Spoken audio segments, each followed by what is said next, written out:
네, 그러면 이번에는 자바 개요에 대해서 알아보도록 하겠습니다. 먼저 프로그램 언어라고 하는 것에 대한 개념을 좀 알으셔야 되는데, 프로그램 언어라고 하는 것은 뭐냐면 컴퓨터가 이해할 수 있는 명령을 작성한 도구예요. 다시요. 컴퓨터가 이해만 하면 되는 겁니다. 컴퓨터가 이해하는 말로 작성하면 되는 겁니다. 그게 프로그래밍 언어입니다. 그러면 컴퓨터가 이해한다라고 하는 거는 결국에는 컴퓨터가 알아듣도록만 표현하면 되는 거죠. 표현 방법은 어떤 방법을 쓰셔도 상관없습니다. 그게 대표적으로 내가 컴퓨터가 알아듣는 방법으로 C라고 하는 프로그램을 사용해서 컴퓨터가 알아듣도록 해도 되고요. 자바라고 하는 프로그램 기법을 사용해서 언어를 사용을 해서 컴퓨터가 알아듣도록 해도 상관없습니다. 그러니까 컴퓨터가 알아듣도록만 할 수 있는 언어, 그런 명령들을 집합을 우리는 프로그램 언어라고 생각하시면 되는 겁니다. 기본적으로 컴퓨터라고 하는 놈은요, 기계어라고 불려지는 0101 이런 것들만 이해할 수가 있습니다. 컴퓨터라고 하는 건.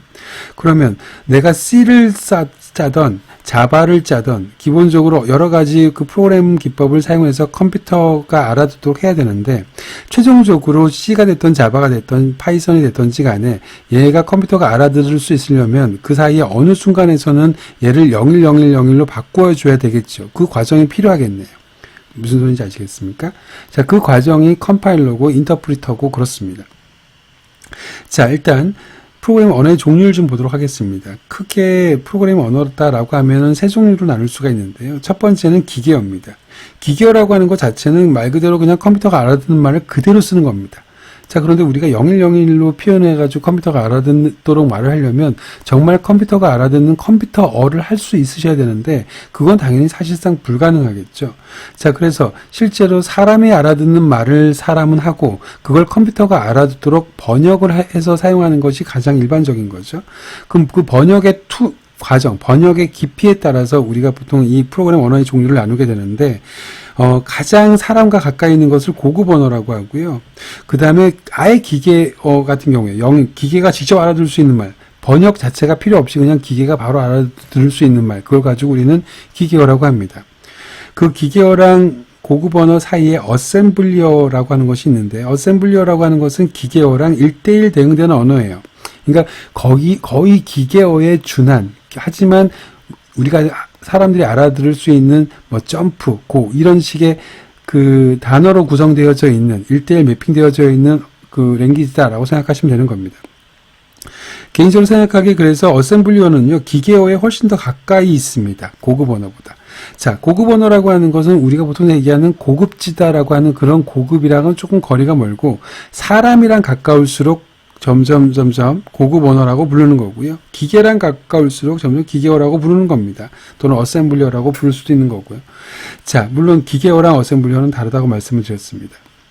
근데 문제는 이겁니다. 사람이 알아들을 수 있는 말로 구성을 하게 되면 도대체 컴퓨터가 어떻게 알아듣냐라고 하는 거죠. 사람이 알아들을 수 있는 말로 표현한 방법으로 C로도 있고 C++도 있고 자바도 있고 뭐 다른 여러 가지 랭귀지들이 있을 거란 말이죠. 자, 그렇게 예를 들어서 자바를 가지고 한번 말씀을 드려보도록 하겠습니다. 자, 자바로 이런 프로그램을 하나 짰습니다. 자, 이 프로그램의 소스 이름은 hello.java라고 하는 소스 파일이에요. 자, 그러면 문제는 이 소스 파일은 내가 이걸 바로 컴퓨터한테 주면 컴퓨터는 당연히 못 알아듣겠죠. 왜냐하면 컴퓨터라고 하는 놈은 0101이라고 하는 것만 알아듣는, 기계어만 알아듣는 말 그대로 기계니까. 그러니까 당연히 얘를 그대로 집어넣을 수는 없고요. 그 사이에 어떤 과정이 필요합니다. 자, 기본적으로 번역해 주는 거라고 생각하면 되는 겁니다. 통역사라고 생각하면 되는 거겠죠. 자, 얘네들은 사람이 알아들을 수 있는 말입니다. 그 사람이 알아들을 수 있는 말을 우리가 문법이라는 이름으로 자바도 배우고 C 문법도 배우고 C++ 문법도 배우는 겁니다. 자, 그렇게 문법을 지켜서 이렇게 사람이 알아들을 수 있는 말로 우리가 프로그램을 짜게 되면 번역 기능을 수행하는 컴파일러가 그거를 0101의 코드로, 기계어로 바꿔주는 겁니다. 물론 그 파이썬 같은 경우에는 컴파일러 프로그램이 아니죠. 인터프리터 프로그램이라고 해서 한 줄 실행하고 한 줄 실행하고 이렇게 하는 건데, 일단 지금 여기에서는 컴파일러 프로그램을 예를 들어보도록 하겠습니다. 자, 그래서 이렇게 hello.java라고 하는 걸 컴파일하게 되면 실제 실행 파일이 나오는 거고요. 그 실행 파일이라고 하는 것은 기본적으로, 이건 바이트 코드라고 하는데, 실행 파일이라고 하는 것은 결국에는 내부적으로는 0101이라고 하는 기계가 알아듣는 말이 되어질 테니까 그 기계 번역된 이 기계어를 가지고 기계가 그 말을 알아듣고 동작을 하는 거다라고 생각하시면 되는 겁니다.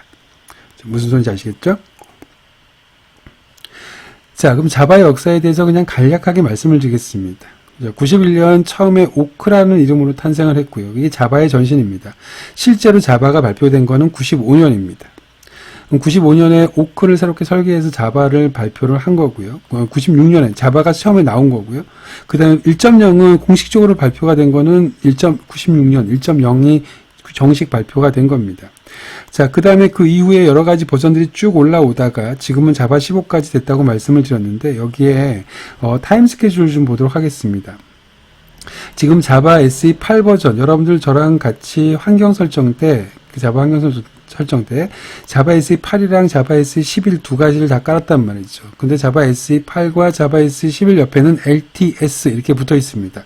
자, 롱텀 서포트라고 하는 뜻인 거고요. 자, 이 롱텀 서포트라고 하는 것은 장기간 지원을 하는 거고요. 그 이후에 여기에 12, 13 이런 것들은요, 보시면 아시겠지만 6개월 단위로 계속 업데이트가 됩니다. 그러니까 얘 같은 경우에는 실험적으로 새롭게 계속 버전이 업데이트 되는 거라고 생각하시면 되는 거고, 실제로 계속 하나의 버전이 쭉 계속 버그가 패치되면서 계속 패치들이 업데이트가 되는 것들은 롱텀 서포트라고 하는 것만 가능한 거예요. 자, 그런데 여기 보이시는 것처럼 자바 SE 8 같은 경우에는 2020년 12월에 개인용 사용하는 경우, 그러니까 개인 사용자에 한해서만 2020년 12월로 이제 그게 종료가 된단 말이죠. 이미 커머셜은 끝났고요. 자, 그래서 여러분들한테 가능한 SE11을 깔아달라라고 말씀을 드렸습니다. 자, 자바의 가장 큰 특징입니다. 자바의 가장 큰 특징은 플랫폼 독립적이다라고 하는, 지금 색깔을 다르게 했는데요. 플랫폼 독립적이라고 하는 것이 자바의 가장 큰 특징이고요. 그 이외에 객체 지향 언어다. OOP라고 부르죠. Object Oriented Programming이라고 하는 거고요. 자, 이 오브젝트라고 하는 것은 저 뒷부분에 여러분들 클래스라고 하는 파트에서 저랑 같이 배우시게 될 텐데, 클래스를 완벽하게 이해하시게 되면 개인적으로 생각하기에 자바의 70% 정도는 이해했다라고 생각하실 수 있을 겁니다. 클래스를 완벽하게 이해한다라고 하는 거. 그 클래스를 가지고 만든 게 객체거든요. 그래서 그 객체 지향 언어라고 하는 것을 이해한다라고 하는 건 자바를 이해하는 것과 거의 1대1의 관계가 있다라고 생각하시면 될 것 같습니다. 자, 그 밖에 함수형 코딩이라고 하는 기능, 이거는 뭐 자바 1.8에서 추가된 기능인데, 아무튼 현재 사용할 수 있는 기능이라고 생각하시면 될 거예요. 자, 그 다음에 분산 처리라든지 멀티스레드 같은 것들의 기능을 제공을 하고 있습니다. 자, 여기에서 여러분들한테 꼭 말씀드리고 싶은 거, 여기서 객체 지향은 뭐고 함수 커팅은 뭐고 이렇게 일일이 설명해봤자 와닿지 않을 겁니다. 실제 프로그램을 짜지 않으면. 그래서 나머지 것들은 해당 파트에서 다시 한번 설명을 드리도록 하고, 여기에서는 꼭 말씀을 드리고 싶은 게 플랫폼 독립적이다라고 하는 거, 이겁니다. 이걸 꼭 이해해 주시기 바라요. 그래서 이번 자바 개요라고 하는 이 파트에서는, 이번 동영상에서는 여러분들이 이 동영상 끝낼 때 내가 플랫폼 독립적이다라고 하는 것이 무슨 말인지 안다, 누군가에게 설명할 수 있다라고 한다면 정말 성공하신 거라고 생각하면 되겠습니다. 오른쪽에는 TOB의 인덱스라고 하는데요. 이건 뭐냐면 각각 랭귀지별로 어떤 랭귀지가 가장 많이 사용되냐, 그 사용이 많이 되어지느냐라고 하는 랭킹을 매겨놓은 거라고 생각하시면 되겠습니다. 제가 자바 수업을 꽤 오랫동안 많이 했었는데, 제가 이걸 항상 TOB 인덱스를 사용을 하거든요. 근데 TOB 인덱스를 레퍼런스 할 때마다 자바가 항상 1등 했었는데요. 올해 2020년 9월을 기준으로 C가 다시 1등을 탈환을 했습니다. 한때 C가 1등이었던 적이 있었지만 정말 장기간 동안 자바가 1등이었었거든요. 그런데 전년도 1등이었던 자바가 2등으로 내려갔고 C가 좀 쓰임새가 올라갔습니다. 그럼에도 불구하고 자바는 여전히 포션은 다른 랭귀지에 비해서 상당히 많은 편이기 때문에 자바를 배운다라고 하는 것은 쓰임새가 상당히 많다라고 생각하시면 되는 겁니다. 자, 그러면 앞에서 말씀드렸던 것처럼 플랫폼 종속적이다, 플랫폼 독립적이다, 이게 이제 무슨 의미인지 좀 알고 넘어가도록 하겠습니다. 자, 플랫폼이라고 하는 것은 말 그대로 기계라고 생각하면 되는 겁니다. 그러면 이 기계, 저 기계에서 다 사용할 수 있으면 플랫폼 독립적이라는 거고요. 바꿔 얘기하면 플랫폼에 상관없이 무조건 여기저기 다 실행될 수 있다라고 하면 플랫폼 독립적. 특정 플랫폼에서만 사용할 수 있다라고 한다면 플랫폼 종속적이다라고 생각하시면 되는 겁니다. 제가 이걸 설명을 드리기 위해서 적절한 예를 찾다가 사실은 적절한 예를 찾을 수가 없어서 굳이 얘기하자면 여러분들 그 스마트폰에서 똑같은 스마트폰인데 3사 통신, U+, KT, SK 상관없이 다 사용할 수 있잖아요. 어떤 휴대폰이든지 다 사용할 수 있으면 플랫폼 독립적인 거고요.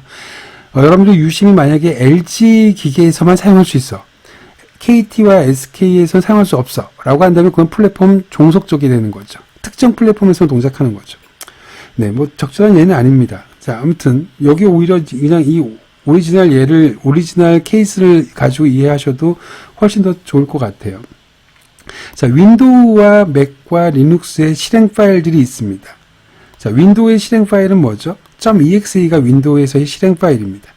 자, 맥과 리눅스는 실행 파일의 그 확장명을 정확하게 딱 고정시키기는 힘드나 일단은 맥의 가장 대표적인 앱이라고 할 거고요. 리눅스는 sh라고 하겠습니다. 자, 그럼 보세요. 이건 말 그대로 윈도우의 실행 파일은 exe예요. 자, 그리고 맥의 실행 파일은 .app, 그 다음에 리눅스의 실행 파일은 .shell입니다. sh. 자, 그러면 보세요. 내가 운영체제가 이 윈도우의 실행 파일은요, 윈도우에서만 돌아갑니다. 만약에 여러분들 .exe라는 파일을 맥 파일로 옮기면요, 맥에서는 실행할 수 없는 파일이라고 나와요. 심지어 무슨 파일인지 모릅니다. 이게, 여러분들, 이건 무슨 파일, 어떤 프로그램을 열까요? 이런 거 본 적 있으시죠? 윈도우에서? 전혀 모르는 파일이니까요. 마찬가지입니다. 리눅스에서도 열 수가 없죠.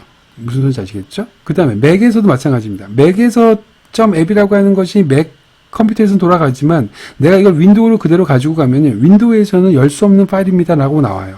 실행할 수 없는 파일입니다 라고 나오고요. 결국엔 실행되지 않는다라고 얘기하는 거죠. 결국에는 실행 가능한 케이스는 여러분들이 각각 실행 파일을 만들게 되면요. 그 실행 파일은 해당 그 exe라고 하는 것이 맞는 것만 가능하다라고 생각하시면 되는 겁니다. 그래서 제가 이걸 색깔로 표현한 겁니다. 예를 들어서 파란색, 빨간색, 노란색이 각각 같은 색끼리만 자석처럼 붙는다고 생각해 보십시오. 자, 그럼 여기 exe라고 하는 놈은 이 윈도우 위에 있는 파란색이니까 exe라고 하는 놈은 여기에만 붙을 수 있다는 소리죠. 나머지는 못 붙는 겁니다. 자, 앱이라고 하는 것도 마찬가지로 여기에만 붙는 거고요. 쉘이라고 하는 것도 여기에만 붙는 겁니다. 무슨 소리인지 아시겠죠? 그래서 여러분들이 만약에 이렇게 되어진다고 한다면 이거는 지금 대표적인 플랫폼 종속적 특징입니다. 각각의 실행 파일들이 각각의 위치에만 들어간다고 생각하면 되는 겁니다. 자, 그런데 앞에서 말씀드렸지만 자바라고 하는 것의 가장 대표적인 특징이 뭐라고요? 플랫폼 독립적이랍니다. 플랫폼 독립적이라고 하는 것은 결국에는 그러면 내가 실행 파일을 하나 만들어 놓고 윈도우가 됐던 맥이 됐던 리눅스가 됐던 다 돌아갈 수 있는 게 그 플랫폼 독립적이라는 소리일 거 아닙니까? 그런데 자바가 플랫폼 독립적이래요. 그럼 바꿔 얘기하면 내가 자바로 짠 프로그램은 여기서든 저기서든 다 돌아간다라고 생각하시면 되는 겁니다. 참고로 여러분들 C 컴파일에서 링크한 다음에 마지막에 실행 파일 만들게 되면 exe 파일이 만들어지잖아요. 그건 윈도우 실행 파일인 거죠. 그렇죠? 자, 그런데 자바 같은 경우에는요. 일단은 어떤 운영체제랑 관계없이 일단 실행 가능하다라고 하는 겁니다. 자, 일단 여기서 여러분들한테 얘기하고 싶은 게 하나가 있습니다. .class라고 하는 것이 실행 파일입니다. 자바의 실행 파일. 자, 이거를 여러분들이 처음에 공부하시는 분, 자바 공부 처음 하시는 분들한테 이걸 이해시키는데 시간이 조금 오래 걸려요. 이게 무슨 소리냐면 여러분들이 .exe라고 하는 놈이 뒤에 붙으면 이걸 실행 파일이라고 다 생각합니다. 왜냐하면 여러분들은 대부분 윈도우를 사용하시고 계시거든요. 윈도우는 .exe라고 하는 것이 붙으면 당연히 실행 파일입니다. 그래서 이걸 더블 클릭하게 되면 윈도우에 뭐가 뜨거나 뭐가 실행되거나 이런 것들을 정말 경험적으로 많이 봐왔습니다. 자, 그러다 보니까 .exe가 붙으면 실행 파일이라는 것은 다 알고 있어요.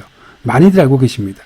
자, 그런데 .class가 실행 파일이라는 것을 설명하기가 정말 힘듭니다.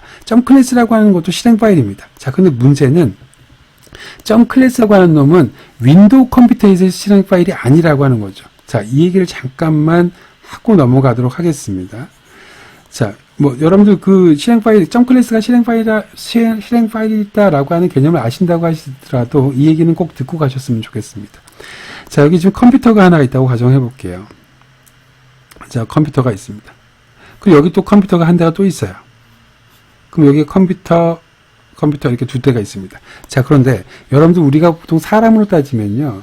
미국 사람이랑 그 다음에 뭐 예를 들어서 스페인 사람이 두 나라 사람이 있다고 쳐보겠습니다. 두 나라 둘 다 사람이죠. 미국 사람도 사람이고 스페인 사람도 사람이죠. 한국 사람도 사람이고요. 하지만 지금 각각이 쓰는 언어는 다르잖아요. 그렇죠? 자, 그럼 마찬가지입니다. 컴퓨터도 여기도 컴퓨터고 여기도 컴퓨터지만 얘가 윈도우 컴퓨터고 얘가 만약에 맥킨토시 컴퓨터라고 친다면 똑같은 컴퓨터지만 얘네들이 쓰는 기계어가 다르다고요. 무슨 소리인지 아시겠습니까? 자, 기계어가 다르다고 하는 의미는 뭐냐면 내가 예를 들어서 여기다가 1010이라고 쓰게 되면 얘는 전원을 켜라 라고 하는 의미가 될 수가 있고 얘 같은 경우에 만약에 똑같은 1010이라고 썼다고 치더라도 얘 같은 경우에는 뭐 예를 들어서 소리를 내라 의 의미일 수 있단 말이죠. 전혀 다른 의미일 수 있단 말이죠. 그러니까 컴퓨터는 같다고 하더라도 이 컴퓨터의 운영체제가 다르면 실제로는 다른 말을 쓴단 말이죠. 그래서 내가 0101이라고 하는 것을 쓰는 건 동일하지만 컴퓨터는 어차피 기계어를 쓰기 때문에 0101 이렇게 이진수를 쓰기는 하지만 이 이진수의 해석되는 의미는 다를 수가 있단 말이죠. 무슨 얘기를 하고 싶은 건지 아시겠나요? 자, 그러면 보세요. 이게 윈도우야. 그럼 이 윈도우에서는 윈도우가 알아듣는 기계어를 써야 되겠죠. 맥킨토시가 알아듣는 기계어를 쓰면 안 되잖아요. 무슨 소리인지 아시겠습니까? 그럼 윈도우가 알아듣는 기계어로 쓴 게 .exe 파일이라고요. 이해가 가셨어요? 그러니까 윈도우가 알아듣는 실행 파일, 윈도우에서 동작하는 실행 파일의 의미라고 하는 것 자체가 윈도우가 알아듣는 기계어로 구성되어져 있는 바이너리 파일이다라고 생각하시면 되는 겁니다. 그러면 맥킨토시가 알아듣는 바이너리 파일로 만든 게 아까의 예를 따지자고 한다면 .app이 되는 거고요. 리눅스 같은 경우가 .shell이 되는 겁니다. 이해가 가셨습니까? 그럼 결국에는 각각의 실행 파일, 플랫폼 종속적인 각각의 실행 파일이라고 하는 것의 의미는 각각의 컴퓨터가 알아듣는 기계어로 구성되어져 있는 바이너리 파일이다라고 생각하시면 되는 겁니다. 그러다 보니까 운영체제별로 실행 파일이 다른 모양을 가지고 있다라고 하는 겁니다. 자, 그러면 이제 남은 건 이겁니다. 자바에서의 실행 파일은 일단은 .class래요. 자, 이건 일단 퀘스천이야. 그러면 이 .class라고 하는 것은 도대체 어떤 컴퓨터가 알아듣는 그 실행 기계어일까? 아까 exe라고 하는 놈은 윈도우가 알아듣는 기계어의 집합이라면서요. 그럼 .class라고 하는 것이 정말로 실행 파일이라고 한다면 이 놈은 도대체 어떤 컴퓨터, 어떻게 생긴 컴퓨터가 알아듣는 기계어를 모아둔 실행 파일일까? 이제 이건 일단 여러분들이 이해를 하셔야 됩니다. 자, 일단 그거에 대한 퀘스천은 내버려 두고요. 자, 이제 요 밑에 얘기를 먼저 해보도록 하겠습니다. 그건 계속 궁금해 하시면서 얘기를 들으세요. 자, 보세요. 그럼 자바 실행 파일이라고 하는 것이 일단 .class인데, 이 .class에다가는 얘는 exe도 아니고, 그 다음에 앱도 아니고, 그 다음에 쉘도 아닙니다. 그러니까 결국에는 파란색도 아니고, 빨간색도 아니고, 노란색도 아닐 거예요. 그래서 제가 이 실행 파일은 그냥 초록색으로 표시했습니다. 자, 이렇게 표시했어요. 그러면 얘가 플랫폼 독립적이려면 얘는 여기에다가도 붙을 수 있어야 되고 여기에도 붙을 수 있어야 되고 여기도 붙을 수 있어야 됩니다. 자, 그러면 도대체 어떻게 그게 가능할까라고 하는 거예요. 플랫폼 독립적인 건 둘째치고 어디에도 붙지 못할 것 같아요. 색깔이 다 다르니까. 무슨 말인지 아시겠습니까? 그런데 지금 자바 실행 파일은 어디든 다 붙을 수 있다랍니다. 자, 그럼 그게 어떻게 가능할까요? 라고 하는 것에 대한 해답이 바로 다음 페이지에 나옵니다. 자, 그게 바로 이겁니다. 자바 버추얼 머신이라고 하는 자바 가상 머신인데 쉽게 얘기하면 자바 버추얼 머신을 한국말로 얘기하면 자바 가짜 기계입니다. 가상 기계라고 생각하시면 되는 겁니다. 그러니까 개념상으로는 이렇습니다. 자, 윈도우가 됐던 맥이 됐던 리눅스가 됐던 각각의 색깔은 다르겠죠. 자, 각각의 색깔은 다른데 거기 위에다가 가짜 컴퓨터를 한 대 올리는 겁니다. 그러면 위에서 쳐다보면 실제로는 내부적으로는 이 밑에는 리눅스가 깔려있고 맥이 깔려있고 윈도우가 깔려있지만 위에다가 컴퓨터를 하나씩 깔게 되면 그 위에 있는 컴퓨터들은 기본적으로는 다 자바 버추얼 머신이라고 하는 동일한 컴퓨터가 깔리는 거고 동일한 컴퓨터가 깔린다는 소리는 위에 있는 색깔이 다 동일해지는 거잖아요. 동일한 컴퓨터가 깔리는 거니까. 무슨 말인지 아시겠습니까? 그 동일한 컴퓨터의 색깔이 바로 자바 버추얼 머신이라고 하는 것의 색깔이고요. 그 자바 버추얼 머신의 색깔이 바로 자바 실행 파일이 필요로 하는 색깔입니다. 초록색이라고요. 그러면 여기도 붙을 수 있고 여기도 붙을 수 있고 여기도 붙을 수 있는 형태가 되는 겁니다. 자, 무슨 소리인지 아시겠습니까? 결국 요지는 뭐냐면 내가 자바 실행 파일을 하기 위해서 자바를 실행하기 위해서는 내가 운영체제가 무엇이든지 간에 그 운영체제 위에다가 자바 버추얼 머신을 깔겠다. 그럼 자바 버추얼 머신이라고 하는 것은 어느 운영체제에 깔리든지 간에 위에는 동일한 모양일 테니까 여기는 클래스들이 다 무조건 붙어서 실행이 가능하겠다라고 생각하시면 되는 겁니다. 이해가 가셨죠? 자, 아까 여러분들한테 질문 던졌던 거. .class가 실행 파일이면 도대체 이 실행 파일은 어떤 컴퓨터가 알아듣는 기계어의 집합일까? 어떤 컴퓨터요? JVM이 알아듣는 기계의 집합입니다. 그러니까 점클래스라고 하는 것은 윈도우에서도 안 돌아가고요. 맥에서도 안 돌아가고 리눅스에서도 직접 안 돌아갑니다. 얘는 무조건 어디에서만 돌아간다고요? JVM에서만 돌아가는, JVM이라고 하는 가짜 컴퓨터 위에서만 돌아가는 겁니다. 그래서 여러분들이 자바 실행 파일, 자바 코드를 만들어서 자바 코드를 컴파일하고 자바 실행 파일을 만들고 나면 점 클래스라고 하는 놈이 생기는데요. 이 점 클래스라고 하는 것은 반드시 JVM이라고 하는 것 위에서만 돌아가기 때문에 JVM을 반드시 설치해야 했던 겁니다. 이해가 가셨죠? 자, 그 JVM이 어디 들어있냐면 여러분들이 자바 개발 환경에서 첫 번째로 설치했던 거 JDK 뱃속에 있습니다. 그래서 여러분들이 JDK를 설치했었어야 됐다라고 생각하시면 되는 거예요. 자, 그러면 다시 이제 돌아가서요. 한 가지만 더 설명을 드리도록 하겠습니다. 대략적으로, 이제 개념적으로는 아마 많은 분들이 이 정도만 설명해도 이해를 하셨을 텐데, 여기서 여전히 의문점이 하나 남습니다. 아니, 그러면 이 JVM과 이 JVM은 지금 같아 보여요? 달라 보여요? 위에는 무조건 녹색입니다. 가짜 컴퓨터니까. 하지만 밑에를 볼게요. 이 JVM은 밑에가 파란색이고요. 이 JVM은 빨간색이고, 이 JVM은 노란색이잖아요. 바꿔 얘기하면 어차피 윈도우, 맥, 리눅스라고 하는 컴퓨터 위에 깔리는 JVM 자체가 종류가 세 종류란 말이죠. 다르단 말이죠. 그러니까 윈도우용, 맥용, 리눅스용이라고 하는 것이 따로따로 되어 있단 말이에요. 그러면 내가 클래스라고 하는 놈은 JVM에서 똑같이 돌아가지만 결국에는 JVM이라고 하는 건 또 세 개를 짜야 되는 거 아니에요? 이렇게 생각할 수 있단 말이죠. 맞습니다. JVM은 역시 세 개 짜야 됩니다. 그러니까 여러분들 플랫폼 독립적이라고 얘기할 때 내가 다시 앞으로 돌아가서요. 만약에 내가 플랫폼 종속적으로 이렇게 짜게 되면 내가 예를 들어서 내가 여기에서 윈도우에서 돌아가는 프로그램과 맥에서 돌아가는 실행 예제랑 마찬가지로 리눅스에서 돌아가는 실행 예제 세 개를 만들고 싶어요. 그럼 세 개를 만들어야 됩니다. 여러분들 실행 파일을 각각 만들어야 되니까. 그거 안 하겠다고 만든 게 바로 플랫폼 독립적이라고 하는 거고요. 클래스를 하나 만들면 결국에는 얘네들이 여기서도 돌아가게 만들겠다라고 하는 게 플랫폼 독립적, 자바의 가장 큰 특징이었단 말이죠. Write once, run anywhere라고 하는 것이 자바의 모토예요. 한 번 작성해가지고 어디서든 돌아가게끔 하겠다라고 하는 거. 그런데 이렇게 만들고 나니까 아니 그러면 내가 클래스라고 하는 건 한 번 만들고 나면 여기서도 실행되고 여기서도 실행되고 여기서도 실행되는 건 알겠어. 하지만 나는 JVM은 세 개 여전히 똑같이 만들어야 되잖아. 왜?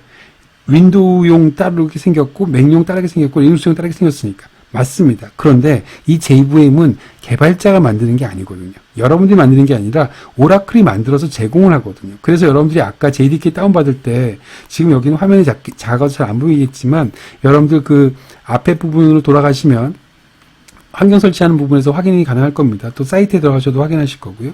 자, 리눅스용, 그 다음 맥용, 윈도우용 실제로 각각 이렇게 OS별로 다른 이유가 있습니다. OS별로 달라야지 거기에 맞는 이 JVM이 깔릴 거잖아요. 그러니까 여러분들은 JVM이 이걸 각각 따로따로 만들어야 되겠다라고 하는 것을 고민할 필요가 없습니다. 여러분들은 결국에는 점 클래스라고 하는 이놈을 만드는 개발자일 거거든요. 그렇게 점 클래스를 만들어서 오라클에서 제공하는 이 JVM을 깔은 운영체제 위에 깔은 것 위에다가 그냥 돌려주기만 하면 되는 겁니다. 이해가 가셨죠? 자, 여러분들 이것만 기억하십시오. 자, .exe라고 하는 것은 어디서 돌아가는 실행 파일이라고요?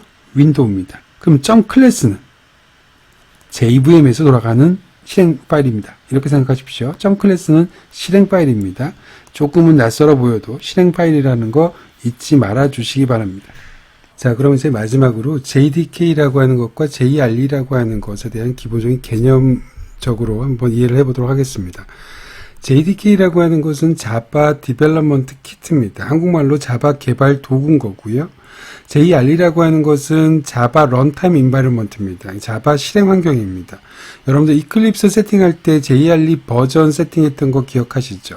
그 다음에 개발 환경 구축할 때 가장 먼저 했던 게 JDK 설치했던 거 기억하시죠? JRE랑 JDK는 구분도 하셔야 되고요. 각각이 무슨 특징을 가지고 있는지 당연히 아셔야 됩니다. 자, 일단 기본적으로 개념을 한번 알아보도록 할게요. 자, JDK라고 하는 것은요, 블럭을 모아놓은 거라고 생각하시면 되는 겁니다. 자, 여기 지금 레고 블럭이 있습니다. 이 레고 블럭이 JDK예요. 말 그대로 개발 도구입니다. 자, 그러면 제가 여러분들한테 만약에 이렇게 레고 블럭을 한 상자를 줬다고 가정을 해보겠습니다. 그러면 어떤 사람은 그걸 가지고 자동차를 만들 거고요. 어떤 사람은 그걸 갖고 집을 만들 겁니다. 그러면 그 두 사람은 만든 모양이 다르죠. 최종적인 결과물이 다를 거란 말이죠. 그거는 실제로 두 사람이 짠 프로그램이 다르다라고 생각하시면 되는 겁니다. 쉽게 얘기해서 자바의 실행 파일, 바꿔 얘기하면 완성물은요, 블럭에 해당되는 완성된 블럭에 해당되는 개념입니다. 그러니까 집을 만든 사람은 집이라고 하는 프로그램을 짠 거고요. 자동차라고 하는 걸 만든 사람은 자동차라고 하는 프로그램을 짰다라고 생각하면 되는 겁니다. 재료는 똑같죠. 재료는 다 모두 다 JDK, 자바 개발 도구를 사용한 겁니다. 여러분들 버전별로 JDK 8이라고 하는 것도 깔았고요. JDK 11이라고 하는 것도 깔았고, 현재는 JDK 15까지 나왔다라고 말씀을 드렸습니다. 자, 롱텀 서포트로는 JDK 8과 JDK 11이 최근이죠. 자, 그러면 여기에서 만약에 지금은 블럭이 다 네모난 것만 있는데, 예를 들어서 이렇게 동그라미 블럭이 새롭게 나왔다고 가정을 해보겠습니다. 내지는 이렇게 삼각형 또는 뭐 마름모의 블럭이 새로 나왔다고 가정을 해보겠습니다. 삼각형이라고 할까요? 자, 그럼 새로운 블럭들이 이렇게 추가가 됐다라고 하는 것은 기존에는 못 만들던 더 다양한 모양을 만들 수가 있게 되는 거죠. 이게 버전업이라고 생각하시면 되는 겁니다. 결국엔 JDK라고 하는 것은 각각을 프로그램을 구성할 수 있는 구성 요소들의 집합 정도로 생각하시면 될 것 같습니다. 자, 이제 문제는 JR인데요. 이거를 제가 조금은 설명하기 위해서 약간 억지를 부리는 거가 없지 않습니다. 그러니까 이렇게 생각하시면 됩니다. 이렇게 자바 프로그램이라고 하는 것은 이 블럭을 가지고 만든 최종적인 결과물이라면서요. 이게 자바 프로그램입니다. 자, 근데 이 JR이라고 하는 것은요, 그 프로그램을 세워놓을 수 있는, 그 최종적인 완성된 블록을 세워놓을 수 있는 널찍한 판을 JR이라고 생각하시면 되는 거예요. 자바 런타임 인바이러먼트. 그러니까 쉽게 생각하면 이 프로그램이 JR이라고 하는 이 널찍한 판 위에다가 딱 꼽혀서 서야 비로소 프로그램이 동작한다라고 계속 생각하시면 되는 겁니다. 이해하셨습니까? 만약에 JR가 없으면 이 프로그램을 세울 수가 없다라고 가정하시면 돼요. JR가 없으면 이 프로그램을 세울 수가 없으니까 결국 프로그램을 돌릴 수가 없다라고 생각하시면 되는 겁니다. 바꿔 얘기하면 여러분들이 짠 프로그램, 이 프로그램이라고 하는 건 .클래스가 되겠죠. 이게 실행 파일일 테니까 이 .클래스라고 하는 놈은요, 반드시 어디 위해서만 돌아갈 수 있다? JR이라고 하는 판때기 위에서만 돌아갈 수 있다라고 하는 겁니다. 그 JR가 바로 자바 실행 환경이다라고 생각하시면 되는 거예요. 자, 그럼 우리가 개념적으로 한번 보도록 할게요. JDK라고 하는 것을 여러분들이 깔았습니다. 처음에 실행 개발 환경에서 구축할 때. 그럼 JDK라고 하는 것은 말 그대로 자바 개발 도구죠. 그럼 여러분들이 이 자바 개발 도구를 처음에는 2개의 블럭을 합쳐가지고 한번 실행시켜보고, 그 다음에 3개의 블럭을 시켜서 한번 실행시켜보고, 이런 식으로 프로그램을 짤 거 아니에요. 그럼 바꿔 얘기하면 JDK를 깔게 되면요, 기본적으로 실행을 할 수 있어야 내가 그걸 확인해 가면서 프로그램을 돌릴 수 있을 거 아닙니까? 프로그램을 짤 수 있을 거 아닙니까? 쉽게 해서 JDK를 깔게 되면 JDK 뱃속에는 JR가 있을 수밖에 없어요. 그래야지 내가 그걸 가지고 자바를 개발하면서 계속 사이사이 실행을 해보면서 확인을 할 수가 있겠죠. 그래서 JDK를 깔면 JR는 자동으로 깔린다라고 생각하시면 되는 겁니다. 무슨 소리인지 아시겠죠? 자, 그럼 JR이라고 하는 것은 기본적으로 무슨 의미라고요? 얘는 지금 JDK 갖고 짠 이 최종적인 프로그램, .클래스 파일을 돌릴 수 있는 기능을 수행한다라고 말씀을 드렸습니다. 자, 그런데 여러분들 앞에서 이렇게 .클래스라고 하는 실행 파일이 있을 때 이 .클래스라고 하는 실행 파일이 실제로 플랫폼 독립적으로 이렇게 다 실행될 수 있는 이유가 뭐였었죠? 바로 JVM이라고 하는 것이 깔렸기 때문에 그렇습니다. 쉽게 얘기하면 .클래스라고 하는 것은 반드시 실행 파일인데 이건 어디에서만 돌아갈 수 있는 실행 파일이라고 말씀드렸냐면 JVM에서만 돌아갈 수 있는 실행 파일이라고 말씀드렸어요. 그럼 쉽게 얘기하면 내가 짠 프로그램 .클래스라고 하는 최종 블럭으로 만든 완성물이 돌아가기 위해서는 JR가 필요하다면서요. 그 JR이라고 하는 거 뱃속에는 당연히 JVM이 있으니까 얘가 돌아갔을 거 아닙니까? .클래스라고 하는 것은 JVM 위에서만 돌아간다면서요. 그러니까 JR이라고 하는 것은 결국에는 JVM을 포함할 수밖에 없겠죠. JR을 깔아야 그 .클래스가 돌아간다는 소리는 JR 뱃속에 JVM이 있으니까 .클래스를 돌릴 수 있다고 생각할 수 있잖아요. 이해가 가셨습니까? 그래서 기본적인 구조가 이렇게 3단계 구조로 들어가 있다고 생각하시면 되는 거예요. JDK 뱃속에는 JR가 있고요. JR 뱃속에는 JVM이 있다라고 생각하시면 되는 겁니다. 자, 여러분들은 이번 시간에 자바 개요에 대해서 배우셨고요. 자바라고 하는 것의 가장 큰 특징이 플랫폼 독립적이다라고 하는 거가 가장 중요하다고 말씀드렸습니다. 자, 자바에서 플랫폼 독립적이다라고 하는 것의 기본적인 개념은 내가 그것이 맥이든 윈도우든 리눅스든 상관없이 한 번 짠 프로그램의 실행 파일, .클래스 파일은 여기저기에서 다 돌아갈 수 있다 write once, run anywhere라고 하는 그 자바의 모토가 그대로 실행될 수 있다라고 하는 거고요. 그게 가능한 이유에 대해서 JVM이라는 자바 버추얼 머신이 어떻게 동작하는지에 대해서 설명을 드렸습니다. 자, 그리고 마지막 페이지는 여러분들 꼭 개념적으로 기억해 주세요. 마지막 페이지 JDK라고 하는 것과 JRE를 여러분들이 구분하셨으면 좋겠고, 그 중에서 JDK와 JRE를 이 레고 블럭으로 조금 기억을 해주시면 조금 기억이 오래 갈 겁니다. 그리고 JDK와 JRE, JVM이라고 하는 것이 왜 이런 계층 구조를 가질 수밖에 없는지에 대한 설명도 함께 드렸습니다. 자, 여기까지가 자바 개요예요. 수고하셨습니다.